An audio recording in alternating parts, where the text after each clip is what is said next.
Marcus survived the surgery, but the doctor said he would need weeks of rest before he could return to his normal duties. They were transferred back to the space station that had become their home. And Salith surprised everyone, including herself, by refusing to leave his side during the entire journey. The Vuldari diplomats who had accompanied them to the summit watched her with poorly hidden shock as she sat beside Marcus's medical bed, holding his hand while he slept and speaking softly to him even when she was not sure if he could hear her. "This is not appropriate behavior for a lady of your standing," Ambassador Keyleth said coldly when he found her in the medical bay late one night. "You are making a spectacle of yourself over this human."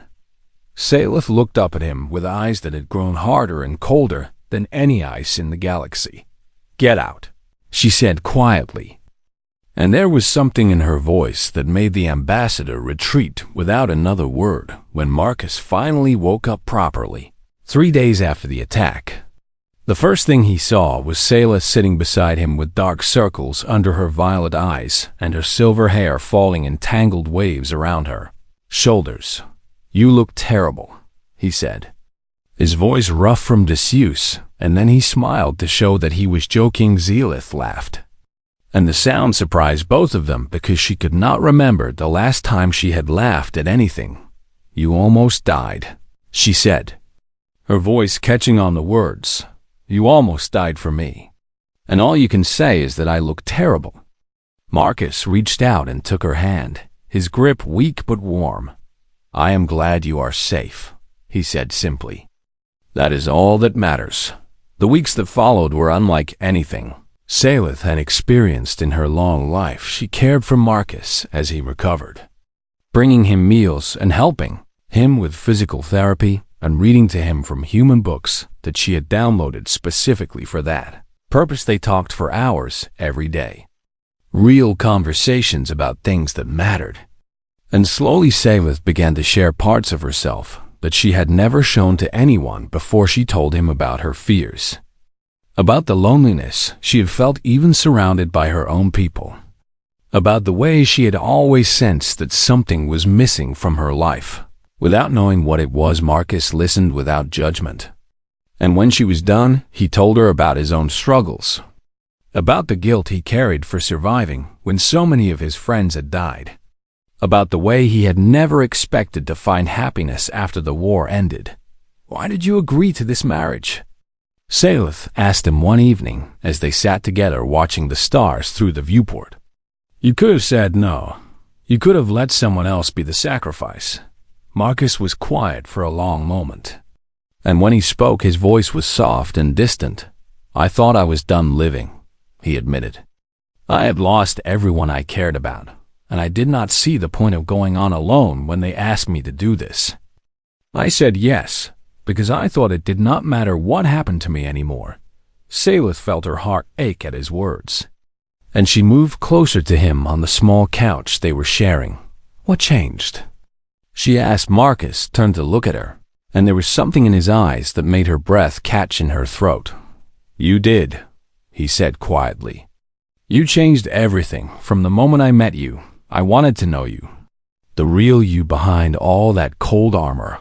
I wanted to show you that humans are not what your people think we are. You have shown me that," Salith admitted. "You have shown me so much that I do not know what to believe anymore." She hesitated, struggling to find the words for what she wanted to say next. "When I touched your mind during the attack," she said slowly, "I felt things I never expected to feel. Your emotions were so powerful, so intense, like nothing I have ever experienced in 700 years of life." "Is that a bad thing?" Marcus asked, his voice uncertain. "No," Salith said, and she was surprised by how sure she sounded. "It is wonderful and terrifying all at once. You humans feel everything so deeply. You love so fiercely. And it makes no sense to me because you know how little time you have." Marcus smiled, and it was a real smile this time, not the tired, careful expression she was used to seeing. "Does knowing your time is short make it less valuable?" he asked. "Or does it make every moment matter more?" Salith thought about that question for a long time before answering. My people live for thousands of years, she said finally. And we guard our hearts so carefully that sometimes I think we forget how to feel anything at all. But you humans love like every day might be your last. And there is something beautiful about that. Something I never understood before. She took a deep breath and forced herself to continue. You have shown me kindness when I gave you contempt, she said, her voice barely above a whisper. You have been patient when I was cruel. And you almost died to protect me from an assassin's blade. I do not deserve any of it. But I am grateful beyond words. Marcus reached up and gently touched her face. And she did not pull away. You deserve so much more than you know, he said softly. And I would do it all again without hesitation. Why? Salith asked. And the question was the same one she had been asking since their wedding day. Because I care about you, Marcus said simply. Not because of politics or treaties or what anyone expects from us. I care about you because of who you are. And that will not change no matter how long we have together. Salith felt tears forming in her eyes again. But this time, they were not tears of grief or fear. They were tears of something she had not felt in centuries. Something warm and bright that filled her chest until she thought it might burst. She leaned forward and pressed her lips to his in a kiss that was clumsy and uncertain and absolutely perfect.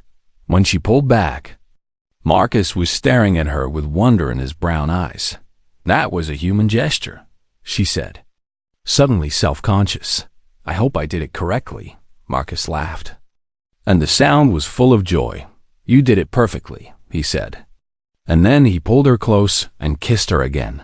They sat together for a long time after that, wrapped in each other's arms. And Salith realized that the walls she had built around her heart had finally crumbled to dust. She had spent 700 years alone. Even when surrounded by her own people, now she had found something she never expected to find. She had found a home, and that home was not a place or a planet or even a space station orbiting a distant world. Home was the human who held her in his arms and looked at her like she was the most precious thing in the universe. Home was Marcus Cole, and she knew in that moment that she would spend the rest of his short, beautiful life making sure he knew exactly how much she loved him. 1 year after their wedding day, the Galactic Concord made an announcement that changed everything. The peace treaty between the Valdari Empire and the Human Coalition had been ratified by all parties, and the political marriages that had been arranged as gestures of good faith were no longer legally required. Salith was free to leave. The news came on an ordinary morning, delivered by a formal message from the Concord headquarters.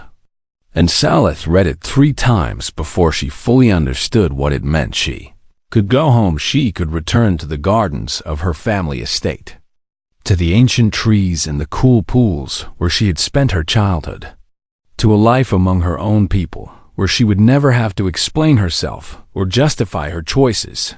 All she had to do was walk away from Marcus Kohler. Father contacted her within hours of the announcement, his face appearing on the view screen with an expression of barely contained relief. It is over, I, Lord Voroneth, said. You have done your duty to the Empire, and now you can return where you belong. I have already arranged transport to bring you home. Salith looked at her father. This man, who had given her away like a piece of property and never once asked if she was happy. And she felt something cold settle in her chest. I will need time to consider my options, she said carefully. Her father's expression shifted to confusion and then annoyance. What is there to consider? He demanded. The human served his purpose. And now you are free of him. Surely you do not intend to remain in this barbaric arrangement any longer than necessary. I will contact you with my decision, Salith replied. And she ended the call. Before he could say anything else, she spent the rest of the day walking through the space station, thinking about the life that awaited her. If she chose to leave, she would be welcomed back as a hero, the noble daughter who had sacrificed a year of her life for the sake of peace. she would have her pick of Valkyrie suitors. Men who would live for thousands of years and who would understand her culture and her customs without explanation. She would never have to worry about losing someone to the brief flicker of a human lifespan. But when she closed her eyes and tried to imagine that future, all she could see was Marcus reading Valkyrie poetry late at night because he wanted to understand her better. Marcus cooking terrible food and laughing at his own failures. Marcus throwing himself in front of an assassin's blade without a moment of hesitation. Marcus holding her hand and telling her that she was worth saving. She found him in the small garden they had built together on the observation deck, a patch of green growing in the heart of a metal station. And she watched him for a long moment before he noticed she was there. He looked up and smiled. And even after a year, that smile still made her heart skip in her chest. "I heard the news," he said quietly. "The treaty is official, which means you are free to go." "I know," Salith replied. Marcus nodded, and she could see him working to keep his expression neutral even though his emotions were churning beneath the surface. "I want you to know that whatever you decide, I will respect it," he said, his voice steady despite the pain she could sense in his mind. "I knew this day might come, and I promised myself that I would not try to hold you back. You are not going to ask me to stay?" Salith asked. Marcus shook his head slowly. "I could never ask you to give up your world, your family, everything you have ever known," he said. "I love you too much to trap you in a life you did not choose." The words hit her like a physical blow, and she felt tears forming in her eyes for what felt like the 100th time since she had met this impossible human. "You love me," she repeated softly. "I have loved you since the day you mocked my vela soup." Marcus admitted with a sad smile. "Probably before that, if I'm being honest, but that does not give me the right to make decisions about your future." Salith crossed the garden and stood before him, close enough to see the flecks of gold in his brown eyes, close enough to feel the warmth radiating from his human skin. "My father wants me to come home," she said. "I know," Marcus replied, and his voice was barely above a whisper. "He says I have done my duty, and that there is no reason to remain in this barbaric arrangement any longer than necessary." Marcus flinched at those words, but he did not look away. "He's probably right," he said. "You deserve so much more than a short-lived human in a cramped station on the edge of nowhere." Salith reached out and took his face in her hands, tilting his head so that he was looking directly into her eyes. "My father is wrong," she said firmly. "And so are you." She saw hope flicker to life in his expression, fragile and uncertain. And she knew she had to say the words before that hope could fade. "I was given to you as a symbol of peace," she said, her voice ringing with conviction. "But I stay with you as a choice of love. My people taught me that humans were lesser, that your emotions were shallow and your lives too brief to matter. But they were wrong about all of it." Marcus was staring at her with wonder in his eyes, and she could feel his emotions through their growing bond. Joy and disbelief, and a love so fierce it took her breath away. "Humanity's greatest strength is not your warships or your soldiers," she continued. "It is your ability to love fiercely, to hope stubbornly, and to show kindness even to those who give you none in return. If that is what it means to be primitive, then I'm proud to stand beside it." She leaned forward and kissed him, pouring all of her feelings into that single gesture. And when she pulled back, she was smiling through her tears. "I choose you, Marcus Cole," she said softly. "I choose you today and tomorrow, and every day after that for as long as we have together." Marcus pulled her into his arms and held her tightly, and she could feel him trembling with the force of his emotions. "I do not deserve you," he whispered against her hair. "Perhaps not," Salith replied with a hint of her old mocking tone.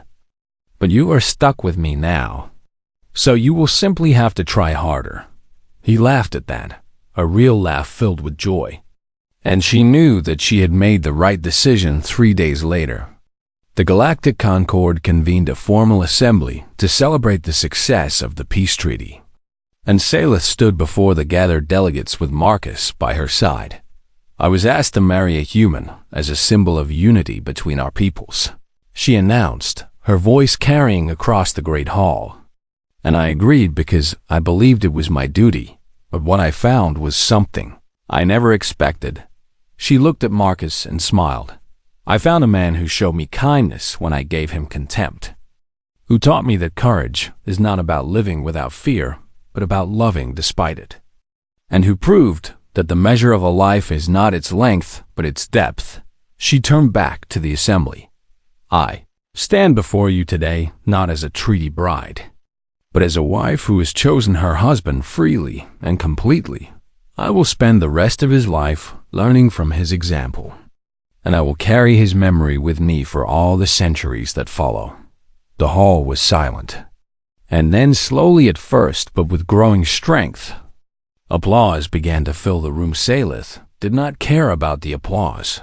She only cared about the man standing beside her, the human who had won her heart, not through conquest, but through kindness years later, when Marcus's hair had turned gray and his steps had grown slow. Salith would sit with him in their garden and hold his hand as the stars turned overhead. She knew that she would outlive him by centuries, that one day she would have to say goodbye to the man who had taught her what love truly meant, but she had learned something important from her human husband. She had learned that grief was not a reason to avoid love, but proof that love had existed in the first place. She had learned that every moment was precious because it would end, and that endings did not diminish the beauty of what came before. She had learned that the bravest thing in the universe was choosing to care when you knew it would cost you everything. And as she sat in the garden with Marcus sleeping peacefully beside her, Selah smiled and whispered words he had taught her long ago. "Thank you for showing me that some flames are worth following into the dark." She had been taught that humans burn too briefly to matter. She had learned instead that some lights shine brightest because they know they cannot last forever, and she would carry that light with her for all the days of her long life, grateful for every moment they had shared together.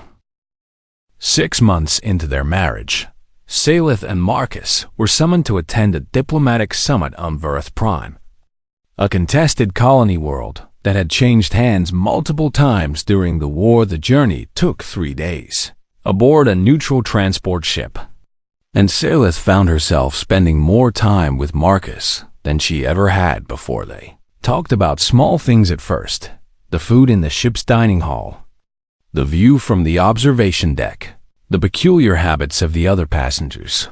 But gradually, their conversations grew deeper. Marcus told her about his childhood on Earth, about the small town where he had grown up and the parents who had died before the war began.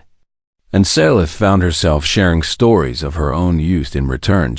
She told him about the gardens of her family estate, about the ancient trees that had been planted by her ancestors, and the pools where she had learned to swim as a child. And she was surprised by how easy it felt to open up to him. By the time they reached Verith Prime, something had shifted between them. They were not friends exactly, but they were no longer enemies either. And Salith caught herself smiling at his jokes more than once during the opening ceremonies. The summit itself was a tense affair, with delegates from a dozen worlds arguing over borders and reparations and all the other details that had to be settled before true peace could take hold. Salith watched Marcus navigate these difficult waters with unexpected skill, and she noticed that he never tried to dominate or intimidate the other delegates the way many Valdari politicians would have done. Instead, he listened carefully to everyone who spoke. He remembered small details about their lives and families, and he found common ground, even with people who had every reason to hate him. It was a different kind of strength than she was used to seeing, quiet and patient rather than loud and aggressive. And she found herself admiring him more with each passing day. On the third night of the summit, Disaster struck. Salith was standing near the edge of the main hall, speaking with a delegate from one of the outer colonies, when she felt a sudden spike of hostile intent through her telepathic senses. She turned just in time to see a figure in Valdari robes moving toward her through the crowd, a ceremonial blade hidden in the folds of their clothing. The assassin was fast, trained in the killing arts of the old empire, and Salith knew she would not be able to dodge in time. Then Marcus was there. He moved faster than she had ever seen a human move, throwing himself between her and the blade, and she heard him grunt in pain as the weapon pierced his shoulder. Instead of her heart time seemed to slow as Marcus fell against her, his blood warm on her hands, and she acted on instinct in a way she had never done before. She reached into his mind. Valdari telepathy was usually limited to sensing emotions at a distance, but in moments of extreme stress, it was possible to form a deeper connection. And that was exactly what happened as Salith cradled her wounded husband in her arms. She felt everything. She felt his fear, but not for himself. He was afraid for her, terrified that the assassin would finish what they had started while he lay bleeding on the floor. She felt his memories of the war, the friends who had died in his arms, the faces that still haunted his dreams every night. She felt his loneliness, the years he had spent believing that no one would ever truly know him or love him. And she felt the small ember of hope that had grown brighter every day since their marriage began. And beneath all of that, she felt something that took her breath away. She felt how much he cared about her. It was not the cold political calculation she had expected, not the desire for power or the need for an alliance that she had assumed must be driving him. It was real and raw and terrifying in its intensity. A human emotion that burned so bright it almost hurt to experience. Humans did not feel less than Valdari. She realized in that moment of perfect clarity, they felt more. Every emotion was amplified. Every connection was precious. Every moment was meaningful because they knew how little time they had. Marcus loved with the desperation of someone who knew that death was always waiting around the corner. And that desperation made his feelings more powerful than anything Salith ever experienced in her 700 years of life. The assassin was still moving, drawing another blade from their robes, and Salith felt a surge of protective fury that surprised her with its ferocity. She released Marcus gently to the floor and rose to face the attacker, her telepathic abilities flaring with a power she had not used since her youth. The assassin hesitated, sensing the danger, but it was too late. Salith struck with all the skill her centuries of training had given her, disarming the attacker with a precise blow and driving them to the ground before they could react. Guards rushed in to take the would-be killer into custody, but Salith was already back at Marcus's side, pressing her hands against his wound to slow the bleeding. Medical team, she shouted, her voice cracking with an emotion she could not name. I need a medical team here now. Marcus looked up at her with pain-glazed eyes, and even though he was bleeding and barely conscious, he still found the strength to speak. Are you okay? He whispered, and his voice was thick with concern for her safety, even as his own life drained away onto the floor. Salith felt tears streaming down her face, and she did not try to stop them, even though Valdari were taught from childhood that weeping was a sign of weakness. You foolish human, she said softly, her voice breaking on the words. Why did you do that? Why would you risk your life for someone who has shown you nothing but coldness? Marcus smiled, and it was the same tired, gentle smile he had given her so many times before. Because you're worth saving, he said simply. And then his eyes closed as he lost consciousness.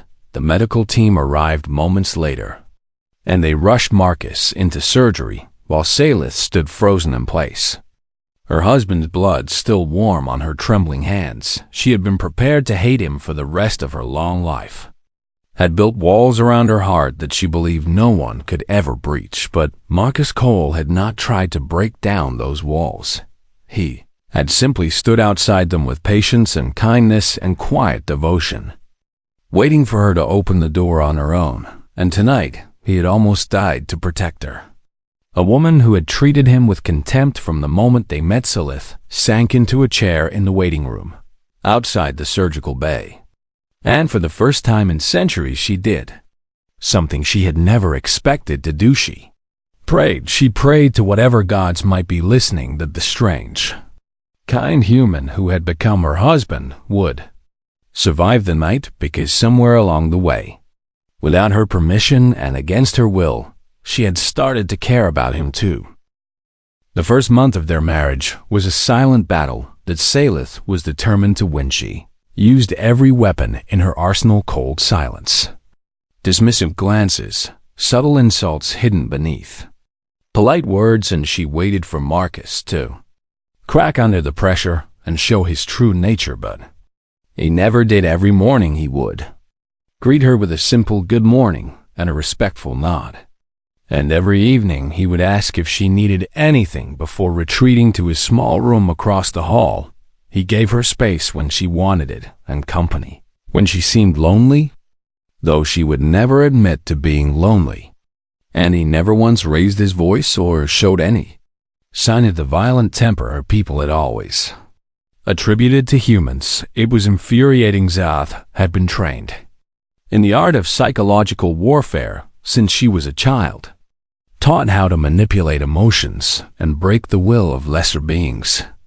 And yet this simple human seemed immune to everything she threw at him. One evening she emerged from her room to find him in the small kitchen of their shared quarters, surrounded by strange ingredients and wearing an expression of intense concentration.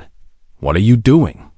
she demanded, genuinely curious despite herself. Marcus looked up and gave her a sheepish smile that made him look younger than his 34 years. "I am trying to make Veloth soup," he said, gesturing at the mess around him. "It is a traditional Valdari dish. Or at least it is supposed to be. I found the recipe in a cultural database." Silith stared at him in disbelief. Veloth soup was a comfort food from her childhood, something her mother used to make for her when she was sick or sad. And the idea that this human had gone out of his way to learn how to prepare, it was completely unexpected. She walked over to inspect his work and immediately saw that he had done almost everything wrong. "The Veloth root must be cut in thin slices, not chunks," she said, pointing at his massacre of the purple vegetable. "And you have added far too much salt. Valdari taste buds are more sensitive than human ones." "Ah," Marcus said, looking down at his creation with obvious disappointment. "I was worried about that." He scraped the entire mess into the disposal unit without complaint and began cleaning up the kitchen. And Silith found herself oddly touched by his failed attempt. "Why did you try to make Valdari food?" she asked. Marcus shrugged as he wiped down the counter, his movements efficient and practiced. "I thought you might be homesick," he said simply, "and I wanted to do something that might make you feel more comfortable here." Silith did not know what to say to that, so she said nothing and returned to her room. But that night, as she lay in her bed staring at the ceiling, she found herself thinking about the Veloth soup and the human who had tried so hard to make it for her over the following weeks. She began to watch Marcus more carefully, using her telepathic abilities to sense his emotions whenever he was nearby. She expected to find hidden anger, buried resentment, the dark feelings that he must surely be concealing beneath his calm exterior. Instead, she found patience and loneliness, and a strange, stubborn hope that made no sense to her at all. She discovered that he spent his nights reading Valdari poetry and history, struggling through text in her language because he wanted to understand her people better. She learned that he woke early every morning to exercise in the station's gymnasium, pushing his body through punishing routines that helped him manage the nightmares that still haunted him from the war. She found out that he had turned down 3 promotions that would have taken him away from the station, away from her, because he believed their marriage was more important than his. career. None of this matched the image of humans she had carried in her mind for 700 years. The breaking point came during a diplomatic reception hosted by the Galactic Concord, an event that both she and Marcus were required to attend as symbols of the new Lith, dressed in her finest robes and painted her face in the traditional style of her house. And she stood beside Marcus in the crowded hall, feeling like an exhibit in a museum. The other guests stared at them openly, whispering to each other about the strange couple that had been forced together by politics. Then Ambassador Keyleth approached them, a high-ranking Valdari official who had opposed the peace treaty from the beginning. He looked at Saleth with an expression of barely concealed disgust and spoke to her in rapid Valdari, assuming that Marcus would not understand. "I see the daughter of House Varaneth has found her proper level," he said with a cruel smile, warming the bed of a primitive animal like a common pleasure servant. "Your ancestors must be weeping in the eternal gardens." Saleth felt her face flush with humiliation. But before she could respond, Marcus stepped forward. He did not speak fluent Valdari, but he had clearly understood the tone of the ambassador's words, and his brown eyes had gone hard and cold in a way she had never seen before. "Ambassador," he said in carefully pronounced Valdari, his accent terrible but his meaning clear. "My wife is a lady of noble blood and great intelligence, and I will not permit anyone to speak to her with disrespect. Not even a diplomat of the Empire." The ambassador's eyes widened with shock, and the surrounding guests fell silent as they watched the confrontation unfold. For a moment, Saleth was certain that violence would erupt, that the fragile peace would shatter right there in the reception hall. But Marcus simply held the ambassador's gaze with quiet dignity until the older Valdari looked away and retreated into the crowd. Later that night, back in their quarters, Saleth confronted Marcus about what had happened. "Why did you defend me?" she demanded. "That man is powerful and dangerous, and you have made an enemy tonight." Marcus looked at her with genuine confusion on his face. "He insulted you," he said, as if that explained everything. "I am Valdari," Saleth said sharply. "I am capable of defending myself. I do not need a human to fight my battles. I know you do not need me to." Marcus agreed calmly. "But you are my wife, and that means something to me. When someone attacks you, they attack us both. And I will not stand by and do nothing while anyone treats you badly." Saleth stared at him, searching for the hidden motive behind his words. The selfish reason that must surely be driving his behavior. She found nothing but sincere conviction. "I do not understand you," she admitted finally, her voice softer than she intended. Marcus smiled, and it was a tired smile that carried the weight of all the battles he had fought and all the friends he had lost. "You do not have to understand me," he said gently. "You just have to give me a chance. I am not asking you to love me, Saleth. I am only asking you to let me be your friend." He said goodnight and retired to his small room, leaving her alone with thoughts that had become increasingly complicated.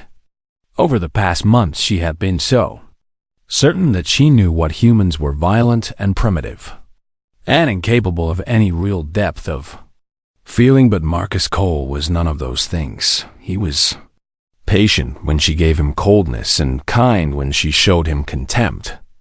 And he asked nothing of her except the opportunity to prove himself worthy of her trust. As Saleth prepared for bed that night, she realized that something had changed inside her. The crack in her armor had grown wider, and for the first time since her wedding day, she found herself wondering if perhaps she had been wrong about humans all along. Perhaps she had been wrong about one human in particular, and that thought frightened her more than anything else in the galaxy.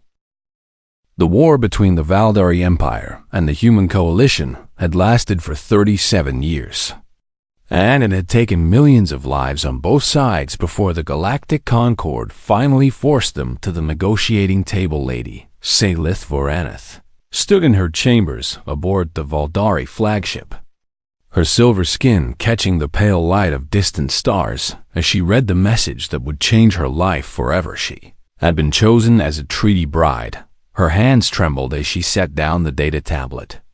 And for a long moment she simply stared at the cold metal walls around her, trying to understand how her father could have agreed to such a thing. The Valdari were an ancient race, proud and powerful, with lifespans that stretched across centuries and telepathic gifts that allowed them to sense the emotions of lesser beings. Humans were none of these things. They lived for barely 100 years, burned bright and died fast. And her people had always considered them little more than clever animals with dangerous weapons. Now she was expected to marry one of them. Silith walked to the viewport and looked down at the stars. Her violet eyes filled with a mixture of fury and despair that she would never allow anyone else to see. She was 743 years old, a noblewoman of the highest caste, educated in the finest academies of the empire, and trained in the subtle arts of telepathy and diplomacy. They were giving her to a human, like she was nothing more than a gift wrapped in silk. The door chimed behind her, and she composed her face into a mask of cold indifference before turning to greet her father. High Lord Varaneth entered the room with the slow dignity of someone who had lived for over 2,000 years, his silver robes trailing behind him like liquid metal. "You have read the terms," he said. "And it was not a question." "I have," Salith replied, keeping her voice steady even as her heart pounded in her chest. "And I wish to know why you agreed to sacrifice me in this manner." Her father's expression did not change, but she felt a flicker of something through their familial bond. Was it regret or simply weariness? "The war cannot continue," he said quietly, "and the humans demanded a gesture of good faith, something that would bind our peoples together in a way that politics alone cannot achieve. So you offered them your daughter." "I offered them peace," her father corrected. "And you are the bridge that will make that peace possible." Salith turned away from him, unable to look at his face any longer without saying something she might regret. "Who is he?" she asked finally, her voice barely above a whisper. "This human they expect me to spend my life with?" "His name is Commander Marcus Cole," her father replied, "a decorated officer who served with distinction throughout the war, and a man who lost his entire unit to our forces 3 years ago." Salith felt a chill run down her spine at those words. A human warrior, scarred by battle against her own people, filled with hatred and the desire for revenge. This was to be her husband? "He will despise me," she said flatly. "Perhaps," her father acknowledged, "but the humans claim he volunteered for this arrangement, and they say he's a man of honor." "Human honor," Salith scoffed. What could that possibly mean? Her father did not answer, and after a long moment of silence, he simply placed a hand on her shoulder before leaving her alone. With her thoughts, the wedding ceremony took place 2 weeks later on a neutral space station that orbited a world destroyed by the war. A fitting reminder of what both sides had lost. Salith stood in traditional Valdari bridal robes of deep purple and silver, her face painted with the ceremonial marks of her house, and she watched the doors at the far end of the hall with the cold anticipation of someone awaiting their own execution. When Marcus Cole finally entered, she was surprised to find that he looked nothing like the monster she had imagined. He was tall for a human, with broad shoulders and dark hair that was cut short in the military fashion of his people, and his eyes were a deep brown that seemed almost warm in the harsh lighting of the station. There were scars on his face and hands, evidence of the battles he had survived, and he wore the dress uniform of the human coalition with a quiet dignity that she had not expected. Their eyes met across the hall, and Salith braced herself for the hatred she was certain she would find there. Instead, she saw only a calm acceptance and something that might have been sadness. The ceremony was brief and formal, conducted by officials from both sides who clearly wanted the whole thing over as quickly as possible. And when it was done, Salith found herself standing beside a human who was now legally her husband. The guests departed quickly, leaving them alone in a small reception room that felt far too intimate for two strangers who had every reason to hate each other. Salith waited for him to speak first, to make demands or threats, or to establish his dominance, as she had been taught human males always did. Marcus simply looked at her for a long moment, his expression unreadable. And then he did something that shocked her completely.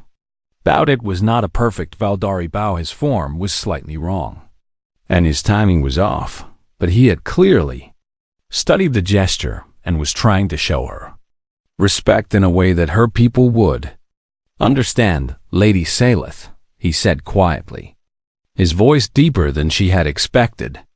I know you did not choose this, and neither did I. But I want you to know that I will not be your enemy under the same roof. She stared at him, searching for any sign of deception or hidden malice, and found nothing but sincerity. You lost your soldiers to my people, she said carefully, testing him. Your friends died at Valdari hands, and yet you agreed to marry one of us. Why? Marcus was silent for a moment, and she saw something pass across his face that looked almost like grief. Because more soldiers will die if this peace fails, he said finally. On both sides, human and Valdari, and I have seen enough death to last me several lifetimes. You have only one lifetime, Salith pointed out coldly, and it is a short one by our standards. Then I should probably not waste it on hatred, Marcus replied, and there was no anger in his voice, only a tired wisdom that seemed far too old for his young face. He gestured toward the door that led to their new quarters, the space they would share as husband and wife. I have had your belongings placed in the larger bedroom, he said, and I will take the smaller room across the hall. I thought you might want your privacy while we figure out how to make this work.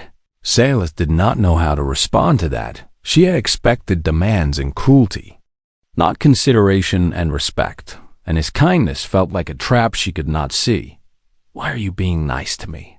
She asked, the question slipping out before she could stop it. Marcus paused at the door and looked back at her. And for just a moment she thought she saw something vulnerable in his eyes. Because you are my wife, he said simply. And that means something to me, even if it does not mean anything to you yet.